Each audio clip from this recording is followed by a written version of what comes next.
Hello dear students, मैं doctor S M Lamba आपका अपने यूट्यूब चैनल बायो वाले गुरुजी में हार्दिक स्वागत करता हूं। दोस्तों, कल की क्लास में हमने भोजन के प्रमुख अवयवों के बारे में प्रारंभ किया था। उसमें कार्बोहाइड्रेट का इंट्रोडक्शन चल रहा था। आज इससे आगे चलते हैं कार्बोहाइड्रेट्स के प्रकार। तो बेटा, स्टार्ट करने से पहले जल्दी से चैनल को सब्सक्राइब करें और वीडियो को लाइक करें और शेयर करें।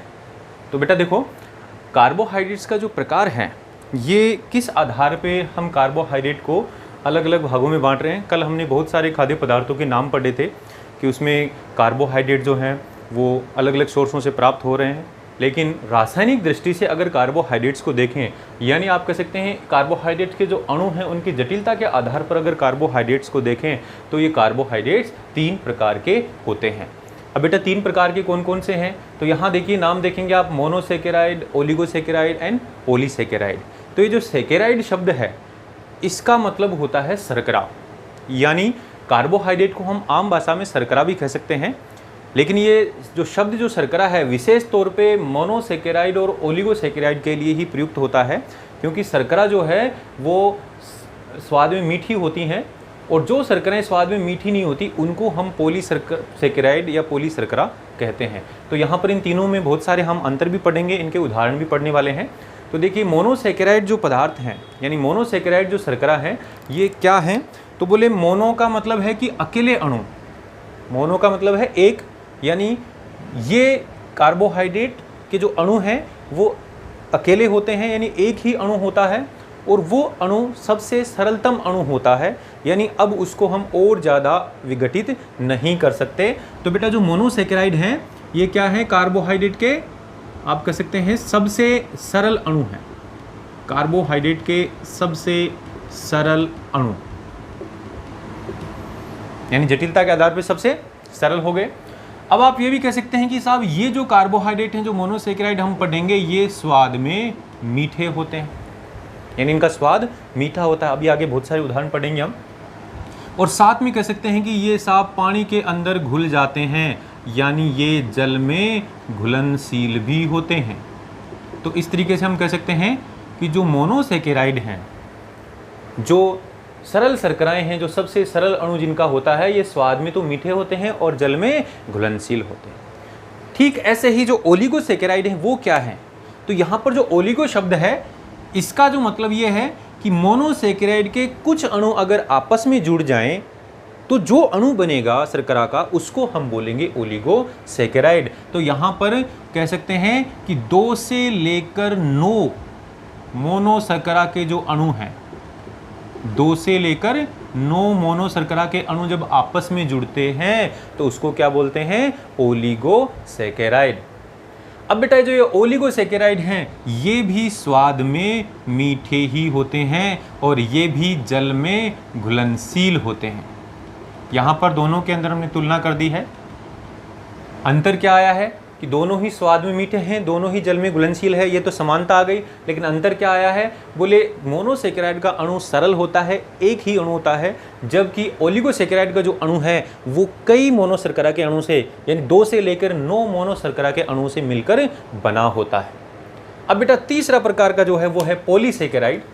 तो पॉली का मतलब बहुत सारे, तो आप कह सकते हैं इसमें तो 10 से लेके हजारों की संख्या के अंदर अगर मोनोशर्करा के अणु जुड़ जाएं तो उसको हम बोलते हैं पॉलीसेकेराइड।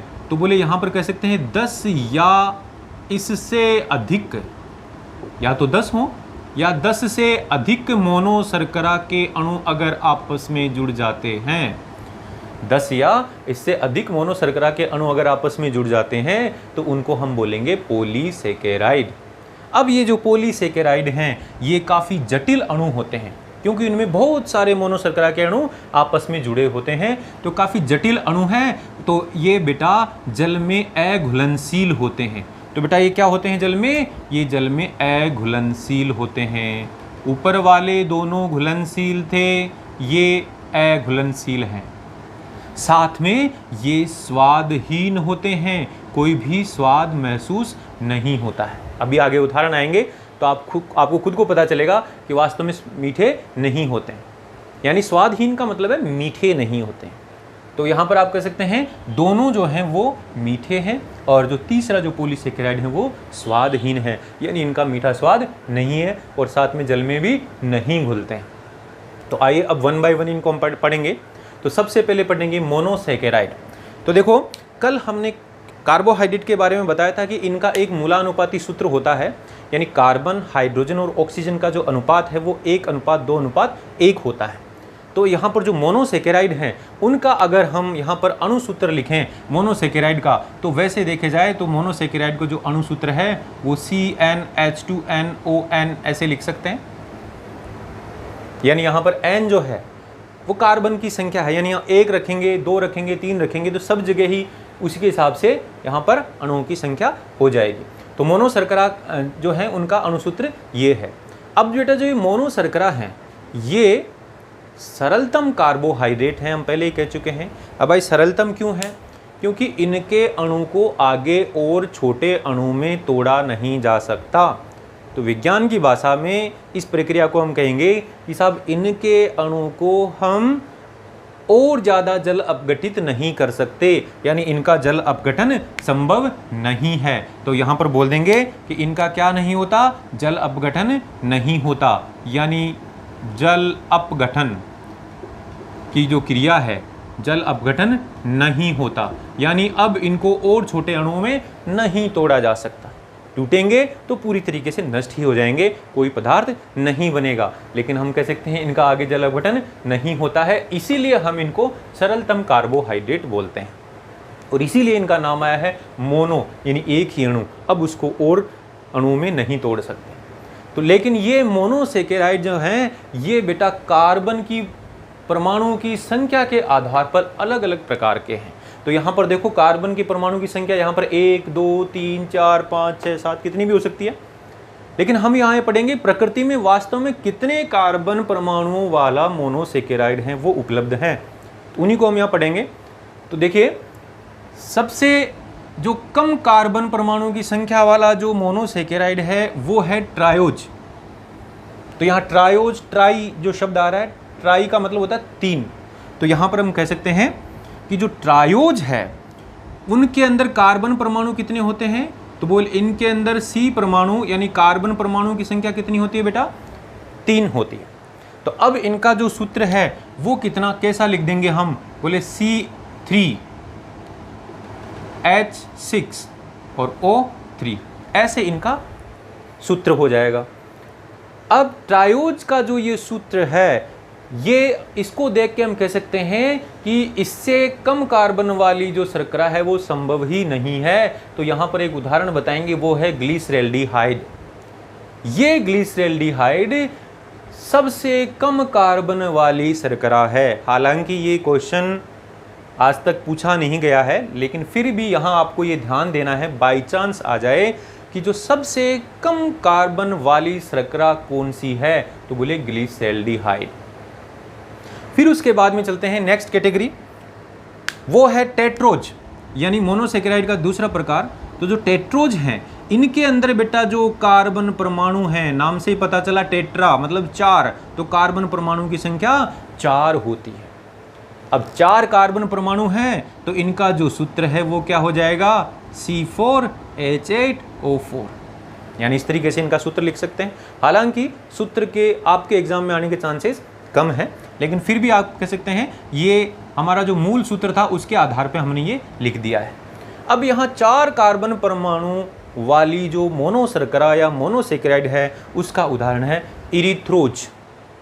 ये इरिथ्रोज सजीवों के कोशिकाओं में चलने वाली कई उपापचयी क्रियाओं के दौरान बनता है, यानी हमें ऐसे प्रकृति में खाने के लिए ये नहीं मिलेगा, ये उपापचयी क्रियाओं के दौरान बनता है। हमें सिर्फ 4 कार्बन परमाणु वाली जो मोनोशर्करा उसका नाम याद रखना है और उसका नाम क्या है? इरिथ्रोज, बस इतना सा याद रखना है। फिर चलते हैं नेक्स्ट कैटेगरी, वो है पेंटोज, यानी मोनोशर्करा जिसके अंदर 5 कार्बन परमाणु हैं उसको पेंटोज बोलेंगे। तो यहाँ कार्बन परमाणु कितने हो गए बेटा? 5 हो गए। तो यहाँ कार्बन परमाणु की संख्या कितनी? 5। अब ये जो कार्बन परमाणु हैं, ये कार्बन परमाणु 5 हैं, तो अब इनका संरचना सूत्र क्या हो जाएगा? बोले C5H10 O5। यानी जो पेंटोज शर्कराएं हैं, पेंटोज मोनोसेकेराइड है, उनके अंदर 5 कार्बन परमाणु होते हैं, तो उनका ये संरचना सूत्र हो गया, मतलब इनका ये अणु का सूत्र हो गया। अब यहां पर बेटा ये जो उदाहरण है इसके, जो हमने 3 उदाहरण लिख रखे हैं, काफ़ी फेमस हैं, ये अपने आप में बहुत बार क्वेश्चन भी आए हुए हैं।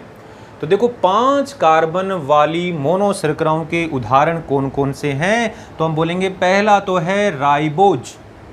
तो राइबोज जो है ये हमारे जैव अणु आरएनए का घटक है, यानी आरएनए में पाई जाती है। काफ़ी फेमस क्वेश्चन है कि आरएनए में कौन सी शर्करा पाई जाती है, तो हम बोलेंगे राइबोज। या फिर वहाँ पूछा जाए कि कौन या कितने कार्बन वाली, या फिर राइबोज की जगह पेंटोज वर्ड आ जाए तो बोले पेंटोज मोनो शर्करा पाई जाती है। ऐसे ही बेटा जो राइबुलोज है, ये राइबुलोज भी 5 कार्बन वाली ही शर्करा है। इसका नाम आप सुनेंगे प्रकाश संश्लेषण के दौरान जो केल्विन चक्र होता है, जहाँ पर पौधे भोजन बनाते हैं, वो केल्विन चक्र जिसको C3 चक्र बोलते हैं, उसके अंदर इसका उपयोग होता है। तो हम कहेंगे कि जो प्रकाश संश्लेषण के अंदर, स्पेशली जो प्रकाश संश्लेषण है पौधों में होता है, यानी पौधों में जो भोजन बनता है, उस प्रक्रिया को क्या बोलते हैं? प्रकाश संश्लेषण। इस प्रकाश संश्लेषण में एक केल्विन चक्र नाम की रासायनिक घटना होती है, केल्विन चक्र, जिसको C3 चक्र भी कहते हैं। ये हम प्रकाश संश्लेषण के दौरान पढ़ेंगे। तो यहाँ कहेंगे कि केल्विन चक्र यानी C3 चक्र के अंदर ये राइबुलोज शामिल होता है, यानी राइबुलोज का वहाँ पर उपयोग है। ठीक ऐसे ही नेक्स्ट है डीऑक्सी राइबोज। तो देखो यहाँ पर पहला नाम था राइबोज, यहाँ है डीऑक्सी राइबोज। तो डीऑक्सी का मतलब डी यानी हट गया, यानी यहाँ से ऑक्सीजन हट गया, एक ऑक्सीजन हट गया। तो देखो पहले जो सूत्र था वो क्या था? C5H10O5 था। अब इसका जो डीऑक्सी राइबोज का जो सूत्र है वो क्या हो जाएगा? C5H10 और O4 हो जाएगा, यानी एक ऑक्सीजन हट गया, तो इसका नाम हो गया डीऑक्सी राइबोज। लेकिन बच्चों यहाँ पर जो क्वेश्चन है वो ये बनता है कि डीऑक्सी राइबोज नाम की जो पेंटोज शर्करा है वो किस में पाई जाती है? तो बोले ये डीएनए का घटक है, डीएनए में पाई जाती है। तो आप सभी सहमत होंगे। यहाँ पर ये काफ़ी फेमस क्वेश्चन है कि डीएनए में कौन सी शर्करा और आरएनए में कौन सी शर्करा पाई जाती है। बहुत ही महत्वपूर्ण क्वेश्चन है, स्पेशली जो जनरल साइंस के स्टूडेंट हैं, चाहे रीट के स्टूडेंट हो, ये बहुत ही फेमस क्वेश्चन हैं जो आए हुए हैं। ऐसे ही बेटा नेक्स्ट कैटेगरी चलते हैं, हेक्सोज। तो डियर स्टूडेंट, हेक्सोज नाम हमेशा याद रखना, हेक्सा का मतलब होता है 6। तो जो हेक्सोज है यानी ऐसे मोनो शर्करा जिसके अंदर कार्बन परमाणु कितने हैं? तो बोले कार्बन परमाणु की संख्या है 6, तो नाम हो गया हेक्सोज। अब 6 कार्बन परमाणु के आधार पर इनका जो सूत्र हो जाएगा वो हो जाएगा C6H12O6। यानी हमने किया कुछ नहीं है, सिर्फ कार्बन परमाणु की संख्या 6 लिख दी, उसी के हिसाब से हाइड्रोजन जस्ट डबल हो गए और ऑक्सीजन कार्बन परमाणु की संख्या के बराबर हो गए। तो ये सूत्र है, ये सूत्र आपको याद रखना है, ये हेक्सोज शर्करा का सूत्र है। अब यहाँ पर हेक्सोज शर्करा के 3 वेरी फेमस उदाहरण हैं, हालांकि चौथा एक और है, लेकिन 3 वेरी फेमस उदाहरण हैं जिनके बारे में जनरल साइंस में, रेलवे के अंदर कहें या फिर आप कहें यूपीएससी लेवल तक भी कहें, तो यहाँ से बहुत बार ये क्वेश्चन पुटअप हुए हैं। तो यहाँ पर देखिए ग्लूकोज पहला उदाहरण है। तो ये जो ग्लूकोज है इसके बारे में बहुत फेमस क्वेश्चन आए हुए हैं। आपने नाम सुना होगा ग्लूकोज। हम जब भोजन खाते हैं तो जो शर्करा है वो लास्ट में ग्लूकोज में बदलती है और ये ग्लूकोज हमारे रक्त में पाई जाती है। इसलिए इस ग्लूकोज को एक नाम दिया गया है कि इसको रक्त शर्करा कहते हैं, ब्लड शुगर, क्योंकि हमारे रक्त में मूल रूप से यही शर्करा पाई जाती है ज़्यादा मात्रा में। कोशिकाओं के अंदर इसी से ऊर्जा उत्पन्न होती है, इसलिए इसको रक्त शर्करा कहते हैं। और ये रक्त शर्करा रक्त में है और रक्त से कोशिकाओं में जाएगी, इसलिए कोशिकाओं में जाने के बाद में वहां ऊर्जा उत्पन्न करेगी, यानी ईंधन का काम करेगी। तो इसलिए इस ग्लूकोज को कोशिकीय ईंधन भी कहते हैं। पिछली क्लास में हमने बताया था कि जो कार्बोहाइड्रेट है उनको कोशिकीय ईंधन कहा जाता है। तो यहाँ पर ग्लूकोज जो हमारे शरीर में भोजन से हमें प्राप्त होता है वो रक्त में पाया जाता है, इसलिए इसको रक्त शर्करा, और कोशिकाओं में जाके ईंधन के रूप में यानी ऊर्जा प्रदान करता है, इसलिए इसको कोशिकीय ईंधन कहते हैं। साथ में अभी जैसे गर्मियों का सीजन है, अंगूर काफ़ी आ रहे हैं, वैसे तो फरवरी से आने चालू हो जाते हैं। तो अंगूर को जब हम खाते हैं तो वो हमें मीठी लगती है ना। हालांकि कच्चे अंगूर खट्टे लगते हैं, तो बोले खट्टे का कारण अलग है, उसमें अम्ल है। लेकिन जब मीठा होता है तो बोले क्या है उसमें, तो बोले इसके अंदर, अंगूर के अंदर ग्लूकोज ज़्यादा मात्रा में होता है। हालांकि अन्य जो फल हैं जो मीठे होते हैं उनके अंदर फ्रक्टोज भी होता है, इसमें भी फ्रक्टोज होता है, लेकिन ग्लूकोज की मात्रा ज़्यादा होती है अंगूर में, इसलिए इसको आप कह सकते हैं ग्रेप शुगर, यानी अंगूर शर्करा। अंगूर में पाई जाने वाली शर्करा कौन सी है, तो यहाँ पर आप कहेंगे ग्लूकोज, यानी ग्रेप शुगर। ये ग्लूकोज में, ये सॉरी अंगूर में पाई जाती है। तो ग्लूकोज के कई नाम हो गए। ग्लूकोज का नाम हो गया रक्त शर्करा, कोशिकीय ईंधन, अंगूर शर्करा। तो ये अपने आप में ये तीनों ही बहुत महत्वपूर्ण प्रश्न है। ऐसे ही डियर स्टूडेंट, नेक्स्ट जो एग्जाम्पल है इस हेक्सो शर्करा का वो है फ्रक्टोज। तो देखिए फ्रक्टोज क्या है, तो आप कह सकते हैं कि जो फ्रक्टोज है वो भी एक हेक्सो शर्करा है, यानी इसके अंदर भी वही 6 कार्बन 12 हाइड्रोजन और 6 ऑक्सीजन है, यानी इसका भी यही संरचना सूत्र है C6H12O6। लेकिन अंतर क्या है, तो हम कहेंगे कि जो फ्रक्टोज है ये आप कह सकते हैं कि ये फलों में पाई जाती है। फ्रक्टोज किस में पाई जाती है, फलों में। तो फलों के अंदर पाई जाती है, इसलिए इसका नाम हो गया फ्रूट शुगर, यानी फल शर्करा। तो अब आपको ध्यान रखना है फल शर्करा किसे कहते हैं, तो बोलेंगे फ्रक्टोज को। ऐसे ही डियर स्टूडेंट, फल जो है फलों में पाई जाती है और फल मीठे होते हैं। हमें पता है फल क्या होते हैं, मीठे होते हैं। तो बोले मिठास जो फलों में है इसके कारण होती है, तो ये प्राकृतिक शर्करा है। तो इसका एक वेरी फेमस क्वेश्चन बनता है कि फ्रक्टोज है वो मीठी तो है ही, साथ में फलों में यानी प्राकृतिक रूप से पाई जाती है। तो आप कह सकते हैं ये सर्वाधिक मीठी प्राकृतिक शर्करा है।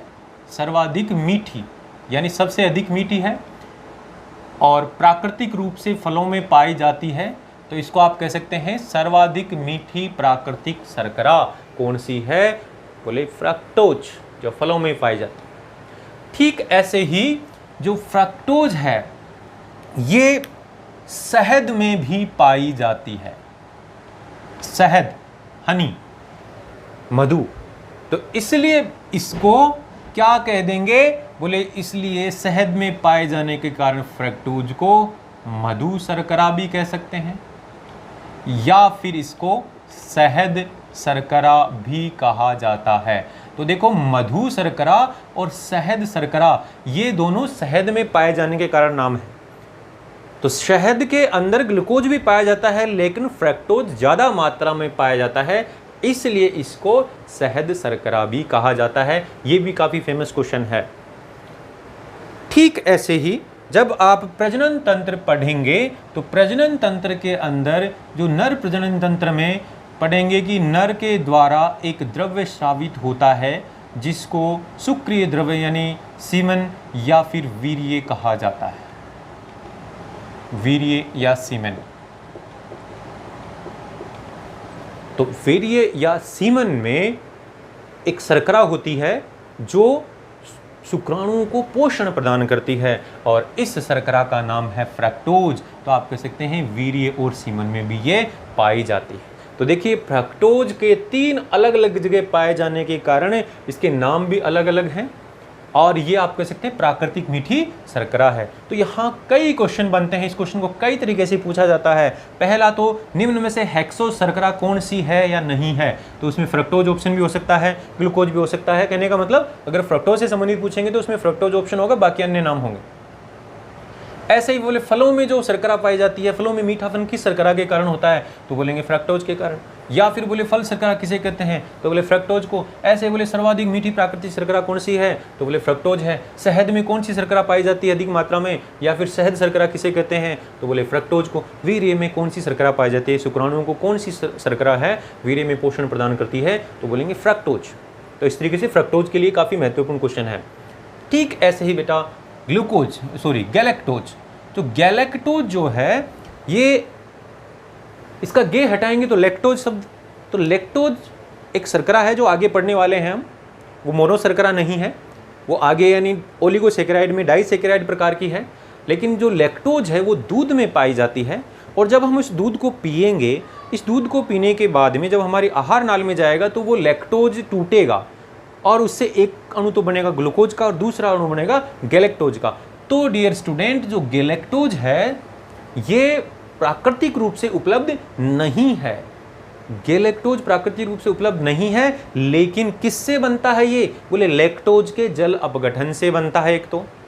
ऐसे ही हमारे शरीर के अंदर जो ग्लूकोज है उसमें भी रासायनिक परिवर्तन आके गैलेक्टोज बनता है। तो गैलेक्टोज बना कैसे, एक तो ग्लूकोज से बना शरीर के अंदर, और दूसरा बोले लैक्टोज के जल अपघटन से बना, यानी डायरेक्ट कोई स्रोत नहीं है। तो अब जो गैलेक्टोज है इसका मेन यूज है कि तंत्रिका तंत्र में जो तंत्रिका कोशिकाएं होती हैं, यानी मस्तिष्क के अंदर, मस्तिष्क किससे बना है, तंत्रिका कोशिकाओं से। तो मस्तिष्क के अंदर जो तंत्रिका कोशिकाएं हैं उन पर एक ग्लाइकोलिपिड पाया जाता है, एक ऐसी वसा जिसमें कार्बोहाइड्रेट भी है। तो बोले ग्लाइकोलिपिड पाया जाता है, और उस ग्लाइकोलिपिड के अंदर जो कार्बोहाइड्रेट वाला जो पोर्शन है वो है गैलेक्टोज। तो आप यहाँ पर कह सकते हैं कि जो गैलेक्टोज है इससे क्या बनता है, बोले एक ग्लाइकोलिपिड बनता है। देखो लिपिड का मतलब वसा और ग्लाइको मतलब कार्बोहाइड्रेट, तो यानी ये एक मिला जुला अणु है जिसमें लिपिड भी है और कार्बोहाइड्रेट भी है, दोनों के इस संयोजित अणु को बोलते हैं ग्लाइकोलिपिड। ये ग्लाइकोलिपिड बोले तंत्रिका कोशिकाओं में पाया जाता है। ये ग्लाइकोलिपिड किस में पाया जाता है, तंत्रिका कोशिका में। यानी तंत्रिका कोशिका यानी तंत्रिका कहाँ पर पाई जाती है, बोले मस्तिष्क तंत्रिकाओं से ही बना हुआ है। तो यहाँ पर आप कह सकते हैं कि जो गैलेक्टोज है वो एक विशेष प्रकार का ग्लाइकोलिपिड बनाने में प्रयुक्त होता है हमारे शरीर में। इस ग्लाइकोलिपिड से तंत्रिका कोशिकाओं के अंदर विशेष प्रकार की एक संरचना बनती है, उनके ऊपर एक विशेष प्रकार का आवरण बनता है, जो हम तंत्रिका कोशिका पढ़ेंगे तब बताएंगे। लेकिन यहाँ से डियर स्टूडेंट एक वेरी फेमस क्वेश्चन बनता है, क्योंकि गैलेक्टोज का यूज हमारे शरीर में तंत्रिका कोशिकाओं के अंदर एक ग्लाइकोलिपिड बनाने में प्रयुक्त हो रहा है, और तंत्रिका कोशिकाएं मस्तिष्क में पाई जाती हैं, इसलिए गैलेक्टोज को मस्तिष्क शर्करा कहते हैं। ये वेरी फेमस क्वेश्चन है, very very famous question. Brain sugar यानी मस्तिष्क शर्करा, तो ब्रेन जो शुगर है ये मस्तिष्क शर्करा किसको बोलेंगे, गैलेक्टोज को। ये यहां से इंपॉर्टेंट था ये क्वेश्चन, आपको ये ध्यान में रखना है। अब चलते हैं नेक्स्ट, कि जो ये मोनो शर्कराएं हमने सारी पढ़ ली हैं, मोनो शर्कराएं जो हैं वो हमने सारी पढ़ ली हैं, लेकिन यहां पर एक चीज बताएंगे आपको कि जो मोनो शर्कराएं हैं वो टूट करके जल अपघटित होके, सारी नहीं, स्पेशली जो हेक्सोज मोनो शर्कराएं हैं वो जल अपघटित होके एक दूसरा अणु में बदल जाती हैं, या फिर उनके अंदर कुछ नई चीज जुड़ के एक नया अणु बन जाता है। तो उन नए अणुओं को बोलेंगे हम मोनोसेकेराइड के व्युत्पन्न, यानी मोनोसेकेराइड तो है ही और उसके अंदर कुछ आके जुड़ गया तो उसको बोलेंगे मोनोसेकेराइड के व्युत्पन्न। तो यहाँ पर मोनोसेकेराइड के व्युत्पन्न बहुत सारे उदाहरण हैं, 3 उदाहरण तो यहाँ मैंने लिख रखे हैं। एक उदाहरण है आपका डीएनए में पाया जाने वाली शर्करा डीऑक्सीराइबोज। भाई राइबोज में से ऑक्सीजन हट गई इसलिए डीऑक्सीराइबोज बन गया, तो डीऑक्सीराइबोज क्या हो गया, ये मोनोसेकेराइड का एक व्युत्पन्न हो गया। तो उसका नाम तो हमने वहाँ पेंटोशर्करा में लिख दिया क्योंकि इंपॉर्टेंट था, लेकिन यहाँ अलग से लिखा है, ये जो रीट के स्टूडेंट हैं उनके लिए इंपॉर्टेंट क्वेश्चन है कि मोनोसेकेराइड के व्युत्पन्न निम्न में से कौन कौन से हैं। तो बोले एक तो होता है डीऑक्सीराइबोज, उसके बाद में 3 व्युत्पन्न हैं, कौन कौन से देखो, एक तो है ग्लूकोसामिन, तो नाम में देखो ग्लूकोज प्लस एमीन, केमिस्ट्री का शब्द है, एमिनो समूह होता है, जो आप कह सकते हैं ग्लूकोज पे अमीनो समूह जुड़ गया है इसलिए नाम हो गया ग्लूकोसामिन। तो हम कह सकते हैं हाँ जो शर्करा है उस पर क्या जुड़ गया है, अमीनो समूह है, तो ग्लूकोसामिन क्या है, एक अमीनो शर्करा है। ऐसे ही बेटा एस्कोर्बिक अम्ल, ये विटामिन सी का नाम है, आप जानते हैं, तो एस्कोर्बिक अम्ल भी एक शर्करा है, लेकिन इस शर्करा में क्या जुड़ गया है? अम्ल। तो एस्कोर्बिक अम्ल किस प्रकार की शर्करा है? अम्ल शर्करा है, मोनोसेकेराइड से बना है। ठीक ऐसे ही मैनिटोल, मैनिटोल आपने नाम सुना होगा।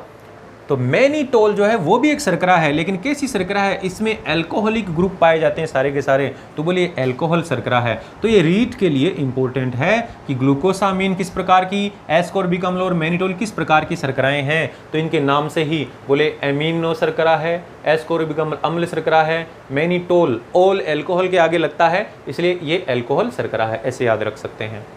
Clear student? अब चलते हैं बेटा, नेक्स्ट जो कार्बोहाइड्रेट है वो है ओलिगोसैकेराइड। तो जो मोनोसेकेराइड थे उनका सूत्र हमने पढ़ा था कि साहब उसके अंदर ऐसे ही इनका सूत्र भी है, लेकिन ओलिगोसैकेराइड की क्या खास बात है? बोले ओलिगोसैकेराइड के अंदर 2 से लेके 9 अणु, 9 मोनोशर्करा के अणु होते हैं। ये हमें पता है भाई, 2 अणु मोनोशर्करा के जुड़ जाएं तो भी वो ओलिगोसैकेराइड कहलाएगा। 3, 4, 5, 6, 7, 8, 9 तक अगर आपस में जुड़े हुए हैं तो वो ओलिगोसैकेराइड कहलाएंगे। तो ये ओलिगो जो सैकेराइड हैं ये आगे टूट सकते हैं, इनका जल अपघटन हो सकता है। हमने ये बताया था मोनोशर्करा जो है, मोनोसेकेराइड हैं, वो सरल कार्बोहाइड्रेट हैं, सरलतम कार्बोहाइड्रेट है और उनका जल अपघटन नहीं होता। लेकिन यहाँ पर कहेंगे इनका जल अपघटन होता है, यानी जल अपघटित होते हैं, जल अपघटित होते हैं। और जल अपघटित होने से इनसे क्या बनेगा? बोले जल अपघटित होने से इनसे क्या बन जाएगा? बोले मोनोसेकेराइड बन जाएंगे, मोनोशर्कराएं, क्योंकि मोनोशर्करा के अणु से तो ये बने हुए हैं। तो जब टूट जाएंगे अणु तो क्या मुक्त होगा? मोनोशर्कराएं। तो अब ये ओलिगो जो सेकेराइड हैं ये अलग अलग प्रकार के हैं। अगर मान लीजिए 2 ही मोनोशर्करा जुड़े हुए हैं तो उस ओलिगोसैकेराइड को हम बोलेंगे डाइसेकेराइड। 3 मोनोसेकेराइड के अणु आपस में जुड़ के अणु बना रहे हैं तो उसको बोलेंगे ट्राइसेकेराइड। ऐसे ही आगे टेट्रासेकेराइड, पेंटासेकेराइड, हेक्सासेकेराइड, यानी 9 तक हम जा सकते हैं। लेकिन यहाँ किताबों के अंदर विशेष तौर पे 12th तक जब हम पढ़ते हैं साइंस को तो ये जो डाइसेकेराइड और ट्राइसेकेराइड तक ही पढ़ते हैं। तो देखिए डाइसेकेराइड क्या होते हैं? तो यहाँ पर कहेंगे कि जो मोनोशर्करा है वो मोनोशर्करा के कितने अणु? बोले मोनोशर्करा के 2 अणु आपस में जुड़ जाते हैं तो उसको बोलते हैं डाइसेकेराइड। अब यहाँ जो ये डाइसेकेराइड है स्टूडेंट्स, ये डाइसेकेराइड का सूत्र क्या होगा? तो यहाँ पर सूत्र बोलेंगे, यहाँ पर डाइसेकेराइड जो बना है वो मोनोशर्करा से बना है। और कौन से मोनोशर्करा से? हेक्सोस मोनोशर्करा से, यानी 6 कार्बन वाली से। तो 2 अणु जुड़ेंगे तो यहाँ इनका सूत्र हो जाएगा, कार्बन तो हो जाएंगे 12 2 अणुओं के जुड़ने से, क्योंकि एक में 6 हैं तो इनमें कितने हो गए? 12, 2 में 12। ऐसे ही हाइड्रोजन कितने होंगे? तो आप कहेंगे 24 होने चाहिए। ठीक है, एक बार मान लेते हैं 24 होने चाहिए। ऐसे ही ऑक्सीजन कितने होने चाहिए? बोले एक में 6 तो 2 में 12 होने चाहिए। तो डियर स्टूडेंट, यहाँ पर एक कंसेप्ट है कि मोनोशर्करा के ये जो 2 अणु जब आपस में जुड़ेंगे तो इनके अंदर जल का निर्माण होगा, यानी एक जल का अणु इनके जुड़ने से निकल जाएगा। तो जल के अणु का सूत्र क्या होता है? H2O, यानी 2 मोनोशर्करा के अणुओं के आपस में जुड़ने से एक जल का अणु बाहर निकल जाता है। तो जल का अणु का सूत्र होता है H2O। तो कितना निकला? बोले 2 तो हाइड्रोजन और 1 ऑक्सीजन। तो यहाँ पर जब हिसाब लगाएंगे 2 हाइड्रोजन निकल गए तो पीछे हाइड्रोजन कितने बच गए? 22। और ऑक्सीजन कितने बच गए? बोले 12 होने चाहिए थे, 1 निकल गया तो बोले 11। तो ये हो गया आपके डाइसेकेराइड का अणु सूत्र। तो ये इंपॉर्टेंट है क्वेश्चन, डाइसेकेराइड का अणु सूत्र क्या होगा? ये कंफ्यूजिंग है काफी, तो ध्यान रखना ये होता है C12H22O11। ठीक है, ठीक। अब हम आगे पढ़ेंगे कि जो डाइसेकेराइड है, इन डाइसेकेराइड में जो 2 मोनोशर्करा के अणु हैं, मोनोशर्करा के कितने अणु हैं? 2 अणु हैं। ये 2 अणु आपस में जुड़ते हैं, आपस में जुड़ते हैं तो इनके मध्य एक बंध बनता है और उस बंध का नाम है ग्लाइकोसाइडिक बंध। तो डाइसेकेराइड कहो या ट्राइसेकेराइड कहो या जितने भी शर्करा के अणु आपस में जुड़ते हैं तो उनके मध्य कौन सा बंध बनता है? ग्लाइकोसाइडिक बंध। ये काफी फेमस क्वेश्चन है। कि कार्बोहाइड्रेट्स में जो मोनोशर्करा होती हैं उनके अणुओं के मध्य कौन सा बंध पाया जाता है, तो बोले ग्लाइकोसाइडिक। देखो ग्लाइको शब्द आ गया तो इसका मतलब कार्बोहाइड्रेट के जो बड़े अणु हैं उनमें मोनोशर्करा के अणु आपस में इस बंध के द्वारा यानी ग्लाइकोसाइडिक बंध द्वारा जुड़े होते हैं। अब यहाँ पर 1 बाय 1 एग्जाम्पल पढ़ेंगे। ये एग्जाम्पल काफ़ी फेमस हैं। पहला एग्जाम्पल है सुक्रोज। तो जो सुक्रोज है ये सुक्रोज गन्ने से प्राप्त होता है। तो हमें पता है गन्ने से चीनी प्राप्त होती है, गुड़ प्राप्त होता है। तो चीनी और गुड़ में कौन सी शर्करा हो गई, कहेंगे सुक्रोज। चीनी और गुड़ में कौन सी, सुक्रोज। तो यहां पर कह सकते हैं गन्ने से प्राप्त होती है तो गन्ने को सुगर केन बोलते हैं, तो इस शर्करा को बोल देंगे केन सुगर। तो जो सुक्रोज है ये सुक्रोज केन सुगर कहलाती है और इसको हिंदी के अंदर आप ईख शर्करा भी कह सकते हैं। ईख शर्करा, गन्ने को क्या बोलते हैं, ईख, तो इसको क्या कह देंगे, ईख शर्करा।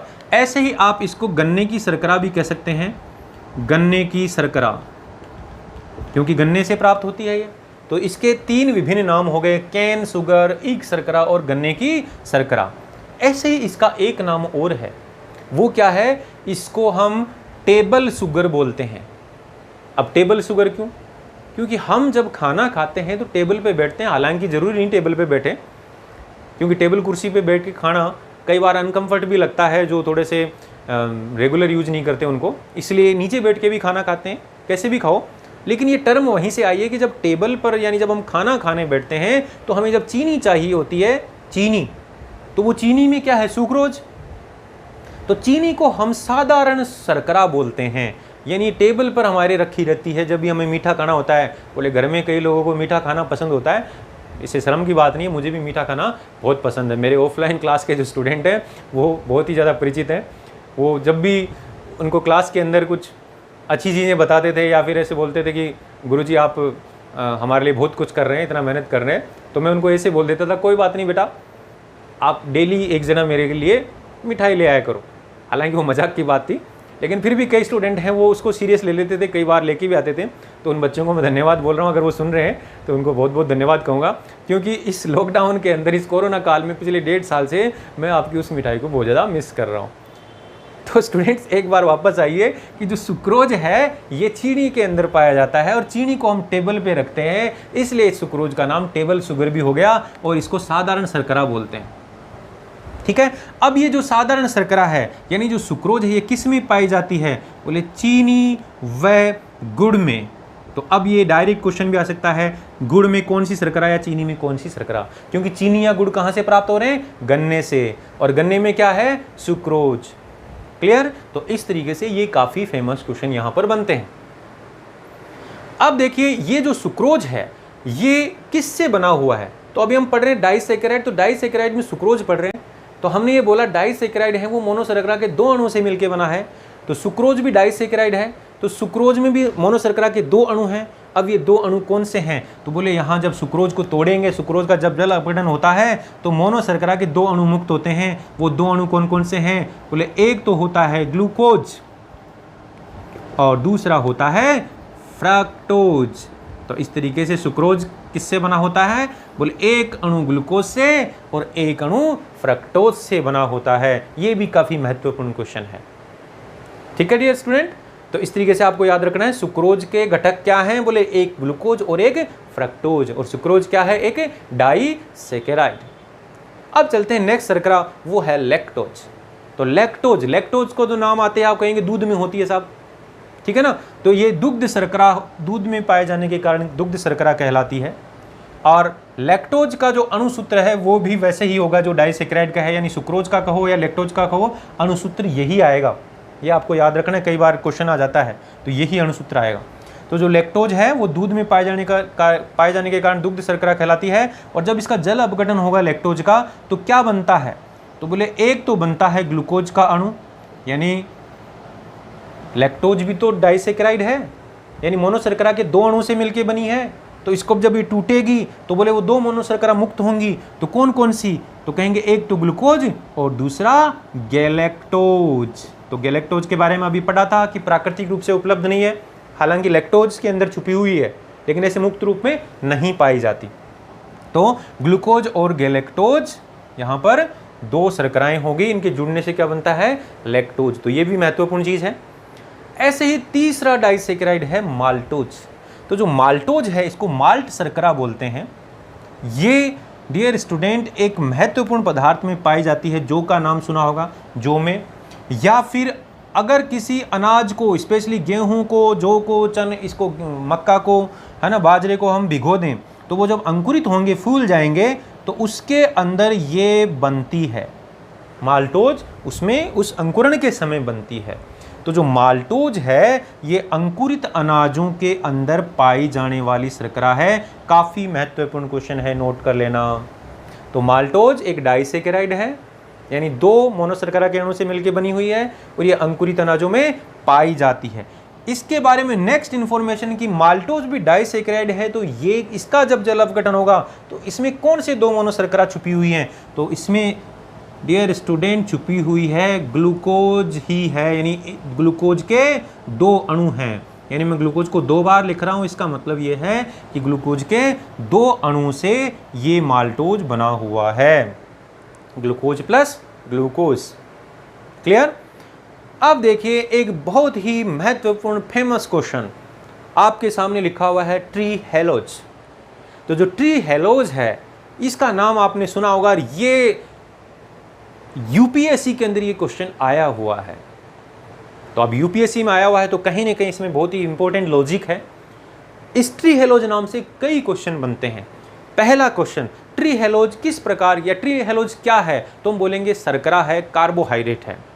दूसरा प्रश्न, ट्री हेलोज किस प्रकार की शर्करा है, तो कहेंगे ये डाइसेकेराइड है, या फिर बोलेंगे ओलिगोसेकेराइड। ब्रॉड कैटेगरी तो ओलिगो हो गई, लेकिन कहेंगे ये क्या है, डाइसेकेराइड है। फिर कहेंगे ये ट्री हेलोज किसमें पाया जाता है, तो हम कहेंगे ट्री हेलोज है कीट जो होते हैं ना, कीटों का जो हीमोलिम्फ होता है, हीमोलिम्फ का मतलब है कीटों का जो रक्त होता है, जो रंगहीन होता है, जिसका कोई रंग नहीं होता, उसको क्या बोलते हैं, हीमोलिम्फ। कीट आप कह सकते हैं बारिश के टाइम में बहुत ज़्यादा निकलते हैं, और स्पेशली घरों में जैसे मान लीजिए कॉकरोच देखने को मिल जाता है, मक्खी देखने को मिल जाती है। तो जो कॉकरोच है, मक्खी है, मच्छर हैं, ये सारे के कीट हैं, और इनकी आबादी आप कह सकते हैं संसार में जितने भी सारे जो जंतु हैं उनसे सबसे ज़्यादा है, उनके बराबर इन अकेलों की आबादी होती है। तो कीट का जो हीमोलिम्फ होता है, यानी कीटों का जो रंगहीन जो रक्त होता है, उसमें ये शर्करा पाई जाती है। तो ट्री हेलोज, ट्री से याद रखेंगे कीट, ट्री यानी कीट, टी आ रहा है तो कीट में पाई जाती है, और कीटों के रक्त में पाई जाती है, और रक्त को क्या बोलते हैं, हीमोलिम्फ। अब रक्त में क्यों पाई जाती है, क्या काम है, कोई ना कोई तो उद्देश्य है इसका। देखो ग्लूकोज नहीं है, ट्री हेलोज है, तो ये कीटों के हीमोलिम्फ में पाई जाती है। और ये जो ट्री हेलोज है, इस ट्री हेलोज के अंदर क्या है, बोले डाइसेकेराइड है, तो बोले इसमें ग्लूकोज के दो अणु हैं, यानी ग्लूकोज से ही ये बनी हुई है। ग्लूकोज के कितने अणु से बनी हुई है, दो अणु से। ऊपर हमने देखा माल्टोज भी ग्लूकोज के दो अणु से ही बना हुआ है, लेकिन इसमें ग्लूकोज के अणु थोड़े अलग तरीके से जुड़े हुए हैं, इसलिए इसका नाम हो गया ट्री हेलोज। और ये ग्लूकोज के दो अणुओं से मिलकर बनी है। अब देखिए कीट क्या करते हैं, बोले कीट उड़ते हैं। कई बार जैसे कीट जमीन पे पड़े हमारे पैर के नीचे आ जाते हैं, तो उनका जो कट से आवाज़ आती है, और उनका जो रस है, जो हीमोलिम्फ है, वो बाहर निकल जाता है, रंगहीन सा होता है। अब बेटा ये जो कीट हैं, इन कीट के हीमोलिम्फ में क्या है, ट्री हेलोज। और ट्री हेलोज किससे बना हुआ है, बोले ग्लूकोज के दो अणुओं से। अब बोले कीट के लिए क्या फ़ायदे की चीज़ कैसे है ये, बोले कीट के लिए ये फ़ायदा है कि कीट को उड़ना होता है। जैसे लाइट जल रही है तो उस पर उड़ता रहता है, वो थकता नहीं है। पक्षी जल्दी से थक जाएंगे, लेकिन कीट जल्दी से नहीं थकते हैं, बार बार उड़ते रहते हैं, बिल्कुल नहीं थकते हैं। तो बोले क्यों नहीं थकते हैं, क्योंकि उनके रक्त में क्या है, ट्री हेलोज। और ट्री हेलोज किससे बना हुआ है, बोले ग्लूकोज के दो अणुओं से मिलकर बना हुआ है। तो ये इन कीटों के रक्त में जो हीमोलिम्फ है, उसमें जो ये ट्री हेलोज है, ये जब टूटेगा तो दो ग्लूकोज के अणु मुक्त होंगे, और कीट को ज़्यादा ऊर्जा मिलेगी, क्योंकि ग्लूकोज क्या देता है, ऊर्जा। तो यहाँ कीट को ऊर्जा ज़्यादा मिलती है, तो इसलिए आप कह सकते हैं जो कीट है वो उड़ते समय कम थकान आती है, कम थकान। तो कीटों में कम थकान आने का कारण क्या है, ट्री हेलोज शर्करा। क्योंकि कीटों के रक्त में कौन सी शर्करा पाई जाती है? ट्रीहेलोज, जो टूटती है तो 2 ग्लूकोज के अणु मुक्त करती है और कीटों को ज़्यादा ऊर्जा मिलती है, इसलिए कीट ज़्यादा देर तक उड़ सकते हैं और वो कम थकते हैं। तो ये काफ़ी महत्वपूर्ण क्वेश्चन था। अब डियर स्टूडेंट, एक नेक्स्ट कैटेगरी है ओलिगोसैकेराइड की और वो है ट्राइसैकेराइड। हमने डाइसैकेराइड पढ़ा, यानी मोनोशर्करा के 2 अणु से मिलकर बने हुए हैं। अब नेक्स्ट कैटेगरी है ट्राइसैकेराइड। तो देखिए ट्राइसैकेराइड है, इसका मतलब ये है कि 3 मोनोशर्करा के अणु से ये मिलके बने होते हैं। तो जो ट्राइसैकेराइड है उसमें मोनोशर्करा के कितने अणु होते हैं? बोले 3 मोनोशर्करा के अणु। मोनोशर्करा के कितने अणु? बोले 3 अणु से ये मिलके बना होता है। तो 3 अणु जब जुड़ते हैं तो ट्राइसैकेराइड बना। और उदाहरण है यहां पर रेफिनोज। ये रेफिनोज जो बीन्स होते हैं फली वाले, जो जैसे मटर मान लीजिए, है ना, मटर मान लीजिए, मूंगफली मान लीजिए, मूंगफली तो खैर नहीं है, लेकिन मटर वगैरह, मोठ वगैरह, मूंग वगैरह जो फली वाले हैं, जो बीन्स हैं, उनके अंदर, गोभी वगैरह इनके अंदर, है ना, ऐसे शतावरी होती है उसके अंदर ये रेफिनोज पाया जाता है। ये रेफिनोज क्या करता है? बोले टेंशन को, तनाव को, शारीरिक जो तनाव है उसको कम करता है ना। ऐसी शर्करा है जो शारीरिक तनाव को कम करती है। ये गोभी में पाई जाती है, बीन्स में पाई जाती है, शतावरी में पाई जाती है। तो रेफिनोज 3 मोनोशर्करा के अणु से बना हुआ है और ये ट्राइसैकेराइड। तो पहला क्वेश्चन, ट्राइसैकेराइड का उदाहरण रेफिनोज। फिर बोले इसमें मोनोशर्करा के 3 अणु हैं। अब ये मोनोशर्करा के जो 3 अणु हैं वो कौन कौन से हैं? तो बोले जब ये टूटेगा तो एक तो ग्लूकोज मुक्त होगा, एक अणु तो क्या हो गया? ग्लूकोज। दूसरा हो गया गैलेक्टोज। तीसरा जो अणु है वो है फ्रक्टोज। तो अब डियर स्टूडेंट, आपके लिए ये वेरी वेरी फेमस क्वेश्चन हो गया कि रेफिनोज में कौन कौन सी मोनोशर्कराएं पाई जाती हैं? बोले ग्लूकोज, गैलेक्टोज और फ्रक्टोज। इस तरीके से आपको ये ध्यान में रखना है। अब हमारे मोनोसैकेराइड और डाइसैकेराइड कंप्लीट हो चुके हैं। ये काफ़ी कंप्लीट इंफॉर्मेशन है। ये कहने का मतलब आप जब पढ़ेंगे इसको किसी और सोर्स से पढ़ेंगे तो इस तरीके से क्लब किया हुआ आपको नहीं मिलेगा। ये मेरा खुद का एक तरीके से बच्चों को जब मैं ऑफलाइन क्लासेज में पढ़ाता हूँ तो इसी मैनर में पढ़ाता हूँ, कोई भी चीज़ छोड़ता नहीं हूँ। यहाँ पर देखिए कोई भी ज़्यादा कोई थ्योरी नहीं है, बस डायरेक्ट क्वेश्चन है, क्वेश्चनों को यहाँ पर मैंने पॉइंट आउट किया है। तो यहाँ पर ये काफ़ी महत्वपूर्ण है किसी भी एग्जाम के लिए, चाहे रीट के लिए कहो, चाहे जनरल साइंस का कोई भी एग्जाम हो, कोई भी एग्जाम जो है, चाहे रेलवे का कहो, चाहे एसएससी का कोई भी एग्जाम हो, तो उनमें ये जनरल साइंस में काफ़ी इंपॉर्टेंस रखते हैं ये क्वेश्चन। अब चलते हैं कार्बोहाइड्रेट की तीसरी श्रेणी, वो है पॉलीसैकेराइड। तो पॉली का मतलब असंख्य, बहुत सारे, सैकेराइड मतलब शर्करा के बहुत सारे अणु जब आपस में जुड़ के एक बड़ा अणु बनाते हैं तो उसको बोलते हैं हम पॉलीसैकेराइड। तो जो पॉलीसैकेराइड हैं इनका संरचना सूत्र क्या होगा? तो बोले कई अणु हैं तो हम कैसे बता सकते हैं? तो मूल रूप से जो पॉलीसैकेराइड हैं वो हेक्सो शर्करा से बने होते हैं। तो इनका जो सूत्र ऐसे लिख सकते हैं आप, कैसे लिखेंगे?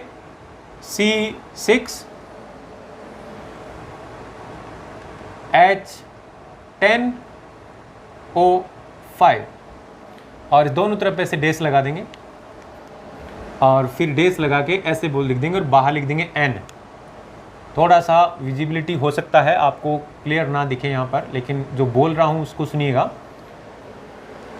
बोले ये हेक्सो शर्करा थी जिसमें 6 कार्बन, 12 हाइड्रोजन और 6 ऑक्सीजन थे, लेकिन इसके दोनों तरफ इधर भी एक हेक्सो शर्करा जुड़ेगी और इधर भी एक हेक्सो शर्करा जुड़ेगी।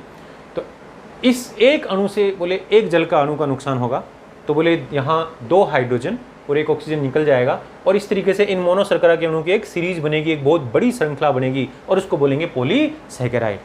अब ये अणु इतने जटिल हैं, बहुत बड़े हैं, तो ये जल में घुलनशील नहीं है। देखिए हमने कहा था शुरू में कि पॉलीसैकेराइड जल में घुलनशील नहीं होते, बाकी जल में अघुलनशील हैं। बाकी जो मोनोसैकेराइड और ओलिसैकेराइड क्या थे? घुलनशील थे। अब इनका जो अणु है काफ़ी जटिल है क्योंकि मोनोशर्करा के बहुत सारे अणुओं से मिलकर बना हुआ है, तो ये जटिल कार्बोहाइड्रेट हैं।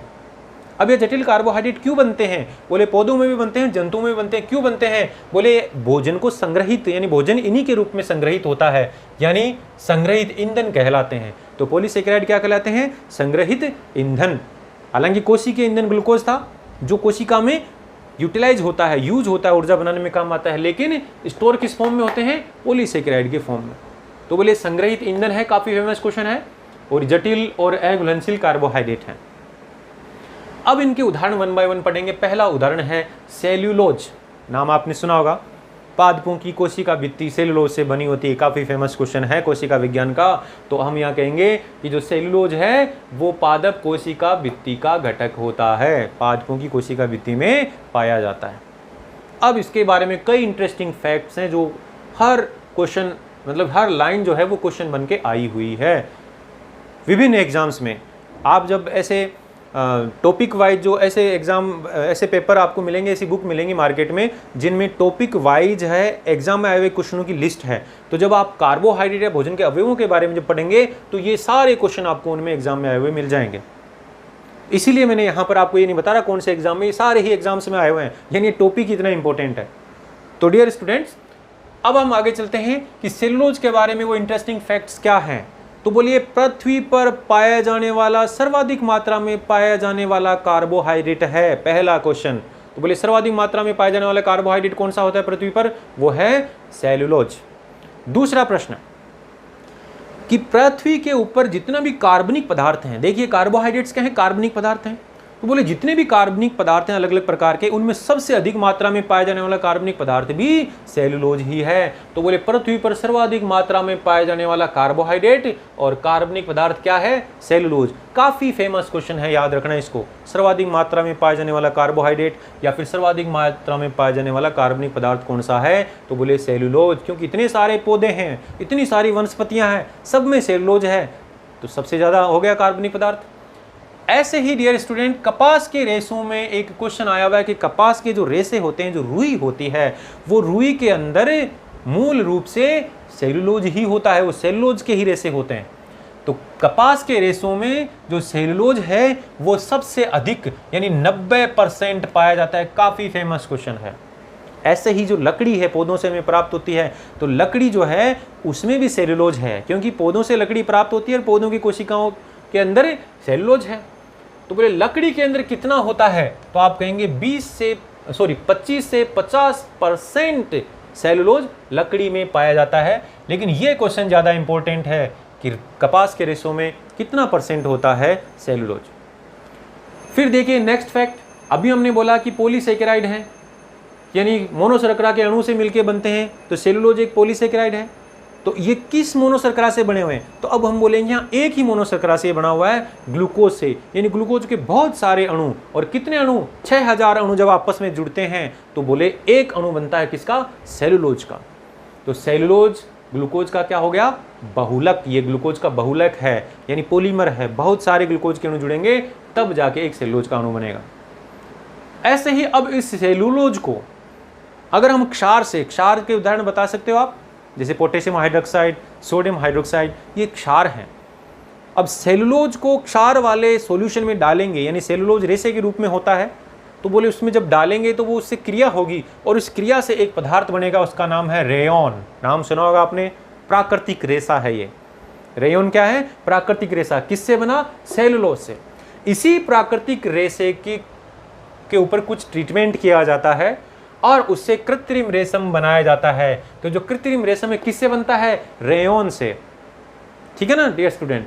और रेयॉन किससे बना है? सेल्यूलोज से। काफी महत्वपूर्ण क्वेश्चन है। अब मान लीजिए हमारे पास कोई सैंपल है, उस सैंपल के अंदर सेल्यूलोज है या नहीं है, ये कैसे पता करेंगे? तो बोले आयोडीन का टेस्ट करते हैं विभिन्न पॉलीसेकेराइड को पता करने के लिए। तो बोले हम पता नहीं कर पाएंगे क्योंकि आयोडीन के साथ ये कोई रंग नहीं देता है। तो अगर अनुपस्थित होगा तो भी कोई रंग नहीं आएगा, और उपस्थित है तो भी रंग नहीं आएगा। तो आपके लिए फेमस क्वेश्चन ये है कि सेल्यूलोज आयोडीन के साथ कोई रंग नहीं देता है। अब चलते हैं नेक्स्ट कार्बोहाइड्रेट पॉलीसेकेराइड, वो है स्टार्च। इसका नाम तो बहुत सुना होगा आपने, क्योंकि हम स्टार्च को रोजाना खाते हैं, गेहूं के रूप में, बाजरे के रूप में, मक्का के रूप में, आलू के रूप में, चावल के रूप में स्टार्च खाते हैं फुल।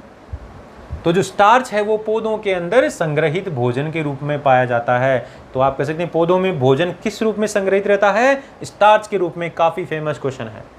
दूसरा क्वेश्चन, पौधों में जो भोजन बनता है सूर्य के प्रकाश की उपस्थिति में, उस प्रक्रिया को क्या बोलते हैं? प्रकाश संश्लेषण। तो प्रकाश संश्लेषण के दौरान कौन सा पदार्थ बनता है? तो हम कहेंगे स्टार्च बनता है, क्योंकि भोजन पौधों में जो बनता है वो प्रकाश संश्लेषण के दौरान बनता है, और पौधों में जो भोजन किस रूप में संग्रहित है? स्टार्च के रूप में। तो आप कह सकते हैं कौन सा कार्बोहाइड्रेट प्रकाश संश्लेषण के दौरान बनता है? तो हम कहेंगे स्टार्च। कौन सा? पॉलीसेकेराइड, है ना। वैसे तो ग्लूकोज कहेंगे, लेकिन पॉलीसेकेराइड का नाम आएगा तो बोलेंगे स्टार्च। अब देखिए, स्टार्च ग्लूकोज से ही बना हुआ है। ग्लूकोज के बहुत सारे अणु, यानी प्रकाश संश्लेषण के दौरान ग्लूकोज का निर्माण होता है। ये ग्लूकोज के बहुत सारे अणु जो बनते हैं तो ये जुड़ जाते हैं और जुड़ के एक बड़ा अणु बनाते हैं और उसको बोलते हैं स्टार्च। तो आप कह सकते हैं स्टार्च क्या है? ग्लूकोज का बहुलक है। और ग्लूकोज के 2000 अणु जब आपस में जुड़ेंगे तो स्टार्च का एक अणु बनेगा। ठीक है।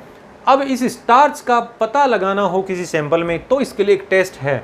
वो टेस्ट है कि आयोडीन डालो सैंपल के अंदर। आयोडीन डालेंगे तो उस सैंपल का रंग कैसा हो जाएगा? नीला रंग। तो क्या बताएंगे कि साहब नीला रंग हो गया, इसका मतलब उस सैंपल में क्या था? स्टार्च। तो हम कह सकते हैं स्टार्च जो है आयोडीन के साथ नीला रंग देता है, सेलुलोज कोई रंग नहीं देता।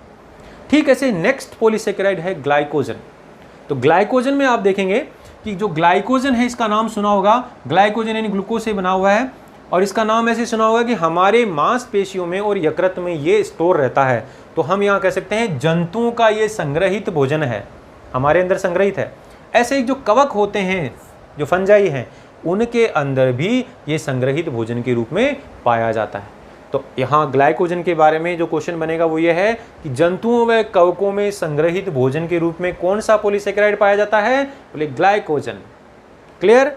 अब जंतुओं के अंदर ग्लाइकोजन का निर्माण कैसे होता है? हम ग्लाइकोजन तो खा ही नहीं रहे, बोले हम तो स्टार्च खा रहे हैं। ये स्टार्च पचता है और इससे लास्ट में क्या बनता है? ग्लूकोज। स्टार्च पचता है और इससे लास्ट में क्या बनता है? ग्लूकोज। ये ग्लूकोज रक्त में जाके थोड़ा बहुत तो काम में आ जाता है ऊर्जा के रूप में, और जो बाकी बचता है, यानी किसी ने ज़्यादा खा लिया, मेरे जैसा है जो 4 चपाती की जगह 6 चपाती खा लिया, हालांकि 4 भी किसी के लिए तो बहुत बहुत भारी होती हैं, लेकिन देखो भैया सीधी सी बात है, दोपहर का खाना खाएंगे तो 6 चपाती तो खाएंगे खाएंगे, आदत है भैया शुरू से। ऐसे बिना खाए थोड़ी मरना है, मरे तो खा पी के मरे। हालांकि मजाक की बात है, डाइट कंट्रोल होना चाहिए, क्योंकि ज़्यादा कैलोरीज खाने से मोटापा बढ़ता है। वो आप देख ही रहे होंगे कि मोटापे का जो नमूना है आपके सामने खड़ा है। तो आप कह सकते हैं यहाँ डियर स्टूडेंट्स कि जो ग्लाइकोजन है ये जब किससे बना? बोले हमने स्टार्च खाया, स्टार्च का पाचन हुआ, उससे ग्लूकोज बना, ग्लूकोज रक्त में गया, और रक्त के अंदर कुछ ग्लूकोज तो कोशिकाओं में ऊर्जा के रूप में काम आ गया, और बाकी जो ग्लूकोज जो बच गया है, जो एक्स्ट्रा खाया हुआ है, उससे क्या बन जाएगा? ग्लाइकोजन। तो ग्लाइकोजन का निर्माण कौन सा अंग करेगा? बोले यकृत। तो यकृत में ग्लाइकोजन का निर्माण होता है, और फिर जो बन गया वो कहाँ स्टोर होगा? बोले यकृत में भी होगा और मांसपेशियों में भी। तो बोले यकृत और मांसपेशियों में इसका संग्रहण हो जाएगा। काफी फेमस क्वेश्चन है। निर्माण कहाँ होगा, संग्रहण कहाँ होगा, इंपॉर्टेंट है। अब देखिए, जैसे पादपों में संग्रहित भोजन स्टार्च होता है, वैसे ही ग्लाइकोजन जंतुओं में संग्रहित भोजन है। इसलिए ग्लाइकोजन को एक वेरी फेमस नाम दे दिया गया है, जंतु स्टार्च। काफी फेमस क्वेश्चन है कि जंतु स्टार्च किसे कहते हैं? तो कहेंगे ग्लाइकोजन को। अब ग्लाइकोजन भी चूंकि ग्लूकोज से ही बना, हमने अभी देखा, तो ग्लूकोज का ये बहुलक है, और ग्लूकोज के 30,000 अणु जब जुड़ेंगे आपस में तो ग्लाइकोजन का एक अणु बनेगा। तो इस प्रकार से ग्लूकोज का ये बहुलक है, ग्लूकोज से ही बना हुआ है। अब सैंपल में इसका पता करना हो तो क्या करेंगे कि वही आयोडीन डालेंगे, और आयोडीन के साथ में ये लाल रंग देगा। तो देखिए, सेलुलोज ने कोई रंग नहीं दिया था, स्टार्च ने नीला रंग दिया आयोडीन के साथ में, और ग्लाइकोजन ने लाल रंग दिया। तो इस तरीके से ये कुछ फैक्ट्स थे इनके बारे में जो काफ़ी इंपॉर्टेंट हैं। फिर चलते हैं नेक्स्ट पॉलीसेकेराइड, वो है इनुलिन। इसका नाम बहुत कम लोगों ने सुना होगा, क्योंकि ये खाने पीने में हमारे काम में नहीं आता है। तो जो इनुलिन है, एक डहेलिया नाम का पादप है, उसकी जड़ों के अंदर पाया जाता है। वो जड़ फूली हुई रहती है, ट्यूबर होती है फूली हुई, और उसके अंदर ये इनुलिन पाया जाता है। अब ये एक पॉलीसेकेराइड है, तो ये कौन से मोनोशर्करा के अणु से मिलकर बना हुआ है? तो बोलिए फ्रक्टोज का बहुलक है, यानी इनुलिन फ्रक्टोज से बना हुआ है। देखिए ध्यान दीजिए, सेलुलोज, स्टार्च, ग्लाइकोजन सब ग्लूकोज से बने हुए हैं। इनुलिन फ्रक्टोज का बहुलक है, फ्रक्टोज से बना हुआ है। काफी इंपॉर्टेंट क्वेश्चन, फ्रक्टोज का बहुलक इनुलिन। डहेलिया की जड़ों में पाया जाता है। अब इसका एक बहुत ही इंपॉर्टेंट यूज है, जब इनुलिन को हम खा लेंगे तो यह हमारे शरीर में बिल्कुल भी नहीं पचेगा, मतलब इसका अपघटन नहीं होगा। इसके जो अणु हैं वो हालांकि बहुत ज़्यादा बड़े नहीं होते, तो वो रक्त में अवशोषित हो जाते हैं। तो जो इनुलिन है वो रक्त में अवशोषित हो गया। रक्त में अवशोषित होने के बाद में ये जब यकृत में जाएगा, यकृत में भी इसका उपापचय नहीं होगा, इसका अपघटन नहीं होगा। फिर घूमते घूमते रक्त के माध्यम से किडनियों में जाएगा, किडनियों से रक्त छनता है तो बोले वहाँ जाएगा, तो वहाँ पर भी इसका उपापचय नहीं होगा, यानी वहाँ पर भी ये नहीं टूटेगा, वैसा का वैसा ही रहेगा। फिर बोले किडनी से छनेगा, तो किडनी से जो छनता है तो जो मूत्र निर्माण होता है, तो हम उसमें 3 प्रक्रियाएं पढ़ते हैं। बोले छनता है, फिर बोले वापस पुनः अवशोषण होता है, और कुछ चीज़ों का सक्रिय श्रावण होता है। ये किडनी के अंदर पढ़ेंगे, वृक्क में पढ़ेंगे, यहाँ नहीं पढ़ना है। लेकिन यहाँ इसका ये महत्व है कि इनुलिन किडनी से पूरी तरीके से छन जाता है। तो अब हम कह सकते हैं किडनी से पूरी तरीके से छन रहा है। जैसे मान लीजिए चालनी से आटा छान रहे हैं और जो आटा हम पिसवा के लाए हैं वो पूरी तरीके से छन गया, उसमें कुछ भी आगे चोकर नहीं मिला, तो हम कहेंगे इस चालनी की कैपेसिटी जो आटा है वो बहुत बढ़िया है। और उसी आटे को मान लीजिए एक दूसरी चालनी से छानते हैं जिसके छेद थोड़े से बंद हैं या फिर बहुत ही बारीक छेद हैं, तो अब उसमें से वो आटा, वही आटा पूरी तरीके से नहीं छनेगा। तो इसका मतलब क्या हुआ, जो दूसरी वाली छलनी है वो खराब है, या तो उसके छेद बंद हैं या फिर उसके छेद बहुत बारीक हैं, तो वो ढंग से नहीं छान रही है, और पहली वाली छलनी अच्छे से छान रही है। तो ठीक ऐसे हमारी किडनी भी रक्त में इस गए हुए इनुलिन को छान देती है पूरी तरीके से। तो अगर पूरी तरीके से छान दिया तो हम कह देंगे हमारी किडनी, जिस मनुष्य को हमने खिलाया, जिस व्यक्ति को खिलाया और उसकी किडनी ने इसको पूरी तरीके से छान दिया, क्योंकि मूत्र में जब आएगा तो इसकी जांच कर लेंगे, तो बोले पूरी तरीके से छान दिया, तो हम क्या कहेंगे, किडनी सही काम कर रही है। और पूरी तरीके से नहीं छाना तो क्या कहेंगे, किडनी काम नहीं कर रही है। तो बोले किडनी की कार्य जो क्षमता है उसको ज्ञात करने में, यानी वृक्कों की कार्य क्षमता को ज्ञात करने में इनुलिन का प्रयोग होता है। This is very very important question for NTPC और आरआरबी। यह आपको ध्यान रखना है, क्योंकि यह हट के चीज है, यह आपने थोड़ी कम सुनी होगी इसके बारे में। जिन लोगों ने इसके बारे में, वृक्कों के अंदर ये कार्य क्षमता को ज्ञात करने में काम में आता है, जिन लोगों ने सुना है वो कमेंट करके करेंगे हमने यहां से पढ़ा है। ठीक है डियर स्टूडेंट्स, तो अब देखिए इनुलिन के बाद में नेक्स्ट है काइटिन।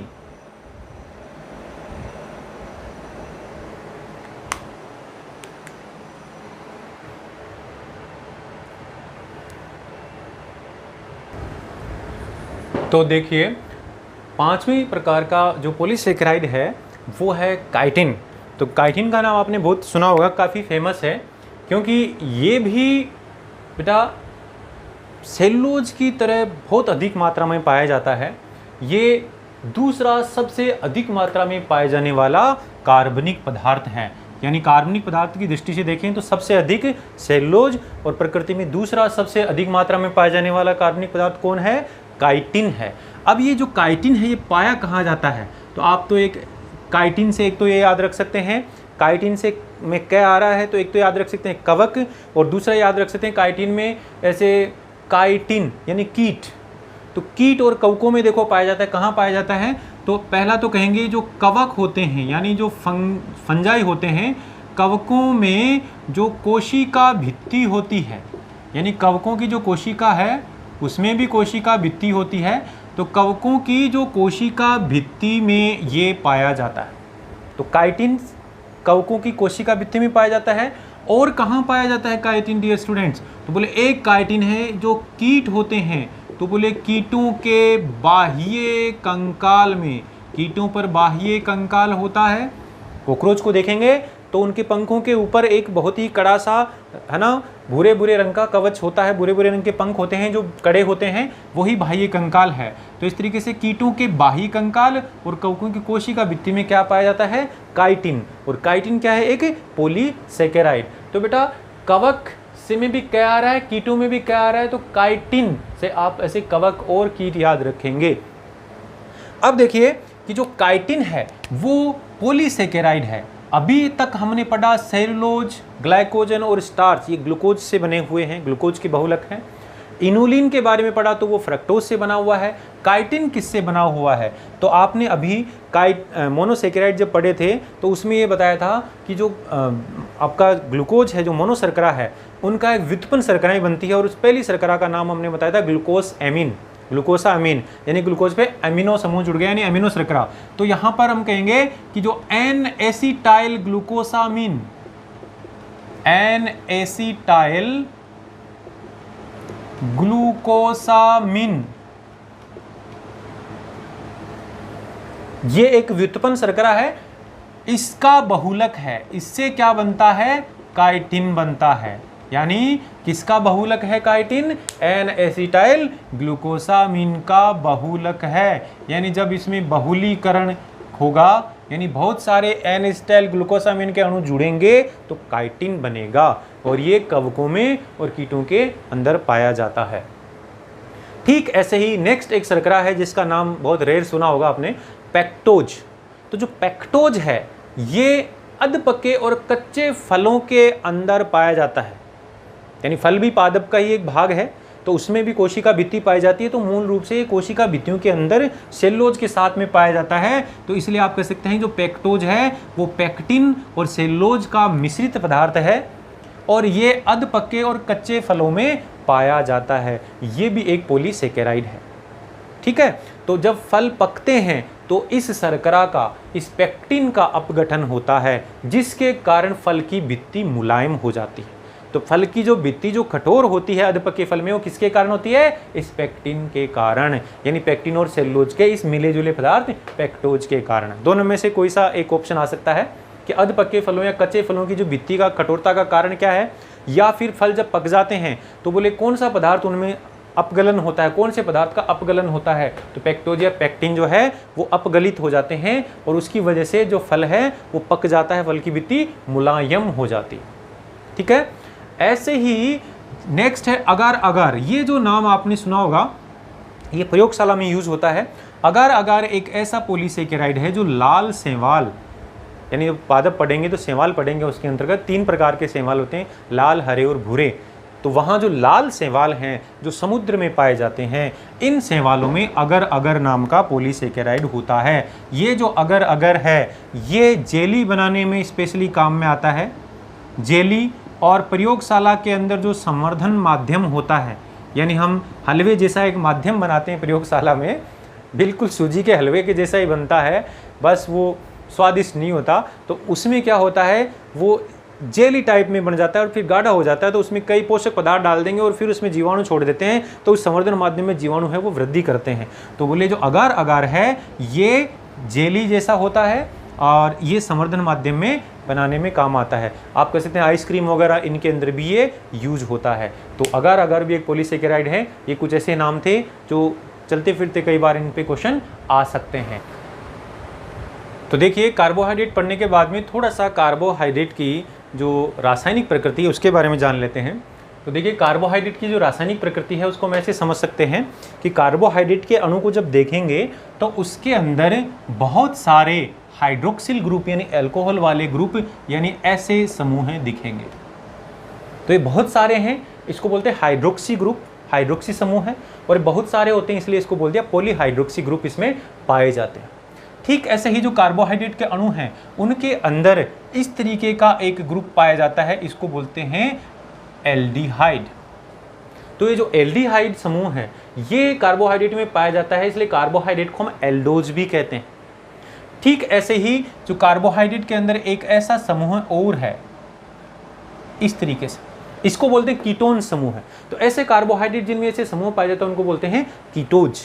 तो इस प्रकार से आपने देखा कि कार्बोहाइड्रेट्स के अंदर हाइड्रोक्सिल ग्रुप पाया जाता है इसलिए उनको पॉलीहाइड्रोक्सी, कार्बोहाइड्रेट्स में एल्डिहाइड ग्रुप पाया जाता है इसलिए उनको एल्डोज, और कार्बोहाइड्रेट में कीटोन ग्रुप पाया जाता है इसलिए उनको कीटोज कहते हैं। तो अब यहाँ पर उदाहरण देख सकते हैं कि पॉलीहाइड्रोक्सी, ओनली पॉलीहाइड्रोक्सी की बात करें यानी केवल जिसमें, हालांकि मिश्रित रूप से पाए जाते हैं सबके अंदर, हाइड्रोक्सी ग्रुप सभी कार्बोहाइड्रेट में होता है, हाइड्रोक्सी ग्रुप सभी के अंदर होता है, लेकिन केवल हाइड्रोक्सी ग्रुप ही और बाकी ग्रुप ना हो तो मैनिटोल इसका उदाहरण है। ऐसे ही हाइड्रोक्सिल ग्रुप के साथ में एल्डिहाइड ग्रुप हो तो ये जो उदाहरण है ये ग्लूकोज का उदाहरण है, यानी ग्लूकोज है वो एक एल्डोज है। ठीक है। और ग्लूकोज जो एल्डोज है, और ग्लूकोज के अलावा आप कह सकते हैं जो फ्रक्टोज होता है, फ्रक्टोज के अंदर ये कीटोन ग्रुप पाया जाता है, कीटोन ग्रुप, इसलिए उसको बोलते हैं कीटोज। तो यहाँ पर ये जो उदाहरण है ये आपके एज ए जनरल साइंस या रीट लेवल पे काम में नहीं आएंगे, केमिस्ट्री की बात है। सिर्फ आपको ये ध्यान रखना है कार्बोहाइड्रेट्स में एल्डिहाइड, कीटोन और हाइड्रोक्सी ग्रुप पाए जाते हैं। ये एक सुपरफिशियल जानकारी आपके लिए होनी चाहिए। आप ये अगला जो पार्ट है ये इंपॉर्टेंट है कि कार्बोहाइड्रेट का एक के विशेष प्रकार, यानी हम इसका एक वर्गीकरण करेंगे कार्बोहाइड्रेट्स का, शर्कराओं का। दो कैटेगरियाँ बनाई है यहाँ पर, एक अपचायक शर्कराएं और दूसरा अनअपचायक शर्कराएं। तो अपचायक शब्द का क्या अर्थ है? बोले अपचायक शब्द का अर्थ है जो दूसरे पदार्थ का क्या कर देते हैं, अपचयन,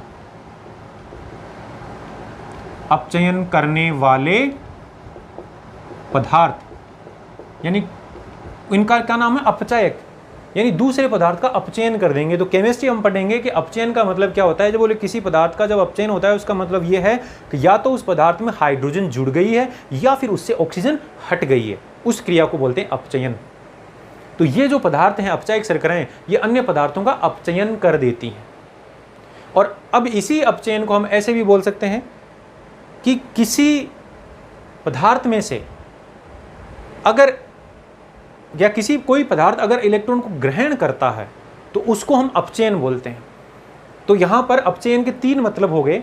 अगर कोई पदार्थ इलेक्ट्रॉन ग्रहण करता है तो अपचयन है, अगर कोई पदार्थ हाइड्रोजन ग्रहण करता है तो अपचयन है, और अगर कोई पदार्थ ऑक्सीजन त्यागता है तो अपचयन है। तो ये क्या करते हैं, अपचयन करते हैं। तो ये केमिस्ट्री की पढ़ने की चीज़ है, लेकिन फिर भी आपका इसका बेसिक मतलब बताना जरूरी है। लेकिन यहाँ क्वेश्चन क्या आएगा, बोले यहाँ अपचायक शर्कराओं के उदाहरण इंपॉर्टेंट हैं। ये काफ़ी फेमस क्वेश्चन है। तो यहाँ पर उदाहरण बताएंगे कि सभी मोनोसेकेराइड जो होते हैं, जो हमने पढ़े हैं, वो सारे के सारे क्या हैं, अपचायक शर्कराएं। फिर आते हैं डाइसेकेराइड पे, यानी ओलिगोसेकेराइड में जो पहली कैटेगरी थी, जो तीन इंपॉर्टेंट पढ़े थे हमने वहाँ पर। तो बोले जो डाइसेकेराइड में एक तो पढ़ा था हमने ये लैक्टोज,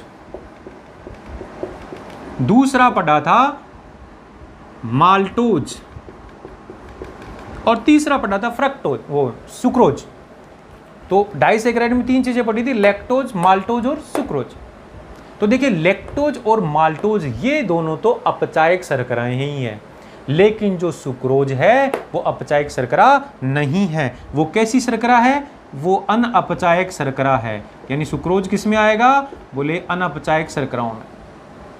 अब ये जो सुक्रोज है, या जिसको सुक्रोज भी कह सकते हैं आप, क्योंकि अंग्रेजी का शब्द है इसलिए सुक्रोज या सुक्रोज कैसे भी लिखें, तो जो सुक्रोज है वो अनअपचायक शर्करा है। और ये वेरी फेमस क्वेश्चन है, यहाँ से क्वेश्चन पुटअप करने का यही मेन क्राइटेरिया है कि सुक्रोज डाल देंगे और पूछ लेंगे निम्न में से कौन सी आप अनअपचायक शर्करा या फिर अपचायक शर्करा नहीं है। क्वेश्चन होगा अनअपचायक शर्करा है या फिर अपचायक शर्करा नहीं है, ऐसे क्वेश्चन पूछेंगे। तो उसमें एक तो सुक्रोज डाल देंगे, लैक्टोज डाल देंगे, माल्टोज डाल देंगे, ग्लूकोज डाल देंगे। तो ग्लूकोज, माल्टोज, लैक्टोज और सुक्रोज में से जब प्रश्न पूछेंगे निम्न में से कौन सी अपचायक शर्करा नहीं है, तो हम उत्तर देंगे सुक्रोज नहीं है। या फिर उसी ऑप्शन में प्रश्न ये पूछे निम्न में से कौन सी अनअपचायक शर्करा है, तो हम बोलेंगे सुक्रोज अनअपचायक शर्करा। ठीक है। इसके अलावा जितने भी पॉलीसेकेराइड हैं वो सारे के सारे अनअपचायक ही होते हैं, सारे सभी पॉलीसेकेराइड। तो इस तरीके से यहाँ कार्बोहाइड्रेट को हमने वर्गीकृत कर दिया। अब यहाँ प्रयोगशाला के अंदर, यानी जब हम 11वीं क्लास में पढ़ते हैं तो प्रयोगशाला के अंदर ये सिखाया जाता है कि कौन सी अपचायक शर्करा और कौन सी नहीं है। तो प्रयोगशाला में चेक करने के लिए प्रयोगशाला में एक विलेन होता है जिसका नाम है बेनेडिक्ट या फेलिंग विलेन, बेनेडिक्ट या फेलिंग सॉल्यूशन। ये वैज्ञानिकों के नाम के आधार पर बने हुए इन्होंने सॉल्यूशन बनाया। और इस सॉल्यूशन के अंदर क्या है, बोले इन सॉल्यूशन के अंदर कॉपर आयन होते हैं।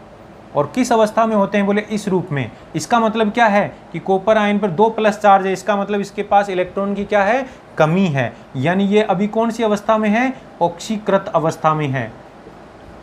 अब अगर इसको कोई इलेक्ट्रॉन दे दे तो ये प्लस चार्ज कम हो जाएगा, एक इलेक्ट्रॉन दे देंगे तो 1+ चार्ज है वो कम हो जाएगा। तो हम यहाँ बोलेंगे ये अगर एक इलेक्ट्रॉन कहीं से ले ले तो अब कॉपर पे एक ही चार्ज आ गया, 1+ चार्ज आ गया, तो इसका क्या हो गया, अपचयन हो गया। तो हमारा जो बेनेडिक्ट विलेन है उसमें कॉपर आयन इस फॉर्म में होते हैं Cu+2 अवस्था में। अब अगर हम इस प्रयोगशाला में ऐसे करते हैं कि जो कार्बोहाइड्रेट का सॉल्यूशन है कार्बोहाइड्रेट और उसको हमने फेलिंग या बेनेडिक्ट विलेन के अंदर डाल दिया है। तो देखिए फेलिंग या बेनेडिक्ट विलेन का जो एक्चुअल जो रंग है वो पहले से ही नीला होता है। फेलिंग या बेनेडिक्ट विलेन का एक्चुअल रंग क्या होता है? नीला। उसमें क्या डाला हमने? कार्बोहाइड्रेट। तो कार्बोहाइड्रेट जब इसमें डाला तो यहां पर अगर इसका रंग हरा या भूरा हो जाता है तब हम क्या कहेंगे? हमारा जो दिया गया सैंपल है, यानी हमारा जो सैंपल है वो क्या है? वो अपचायक है। और अगर ये नीले का नीला ही रहता है तो इसका मतलब इसका अपचयन नहीं हुआ, इसलिए रंग में बदलाव नहीं हुआ है। तो अगर जो कार्बोहाइड्रेट डालने पर फेलिंग विलेन का जो रंग है नीले से हरा भूरा हो जाता है तो हम कहेंगे दिया गया सैंपल अपचायक पदार्थ है। तो हम बेनेडिक्ट और फेलिंग विलेन के द्वारा हम परीक्षण कर सकते हैं कौन सी शर्करा अपचायक है, कौन सी अनपचायक है। तो इस प्रकार से हम इनका टेस्ट कर सकते हैं। अब ये रंग क्यों बदला? बोले जो फेलिंग विलेन जो है उसमें जो कॉपर है वो Cu+2 अवस्था में होता है, और जब इसका अपचयन होगा यानी अपचायक शर्करा मान लीजिए इसमें मिल गई है तो अब वो Cu+ अवस्था में आ जाएगा, तो इसका रंग चेंज हो जाएगा और वो कैसा रंग हो जाएगा? हरा हुआ भूरा। तो ये हालांकि ये क्वेश्चन ज़्यादा इंपॉर्टेंट नहीं है, यहाँ से एक ही बात पूछी जाती है, वो ये पूछी जाती है कि जो शर्कराओं का जो अपचायक या अनपचायक का परीक्षण के लिए कौन सा विलेन काम में लिया जाता है? तो बेनेडिक्ट या फेलिंग विलेन, ये इंपॉर्टेंट है। ठीक है ना। दूसरा अगर ज़्यादा कोई पूछे है ना, रीट वगैरह में पूछें तो बोले कौन से आयन होते हैं इसमें? बोले कॉपर आयन होते हैं, है ना। मेन चीज़ है विलेन का नाम याद रखना। तो दोस्तों आपने कार्बोहाइड्रेट को पढ़ा भोजन के अवयवों में, और इसके अंदर आपने ये देखा कि पहली क्लास में भी हमने कार्बोहाइड्रेट को पढ़ाया था और आज की क्लास में कार्बोहाइड्रेट को एक बहुत ही ब्रॉड लेवल पे यानी जनरल कंपटीशन के हिसाब से, चाहे एनटीपीसी हो, चाहे आप कह सकते हैं रीट हो, या फिर रेलवे का एग्जाम हो, या एसएससी सीजीएल हो, या एसएससी का कोई भी जनरल एग्जाम हो, उन सब के अंदर यहाँ से बेसिक क्वेश्चन पूछे जाते हैं और यहाँ पर हर लाइन एक क्वेश्चन था। तो अब यहाँ पर हम आपसे ये चाहूँगा कि आप इस चैनल को ज़्यादा से ज़्यादा सब्सक्राइब करें और इस वीडियो को लाइक और शेयर करें ताकि ज़्यादा से ज़्यादा बच्चों के पास पहुँचे। मेरे ऑफलाइन क्लासेज के जो स्टूडेंट हैं वो तो मुझे जानते हैं कि मैं इसी वे में पढ़ाता हूँ, जैसा मैंने आज पढ़ाया है वैसे ही मेरी ऑफलाइन क्लासेज होती हैं, क्योंकि मैं कभी भी क्वालिटी के साथ कॉम्प्रोमाइज़ नहीं करता, मैं पूरा कंटेंट देने की कोशिश करता हूँ। तो आपको ज़्यादा से ज़्यादा लाइक और शेयर करना है और चैनल को सब्सक्राइब करना है। ठीक है स्टूडेंट, तो नेक्स्ट क्लास में मिलते हैं। नेक्स्ट अपनी जो क्लास है वो उसके अंदर हम वसा पढ़ेंगे, तो नेक्स्ट क्लास में मिलते हैं। Thank you.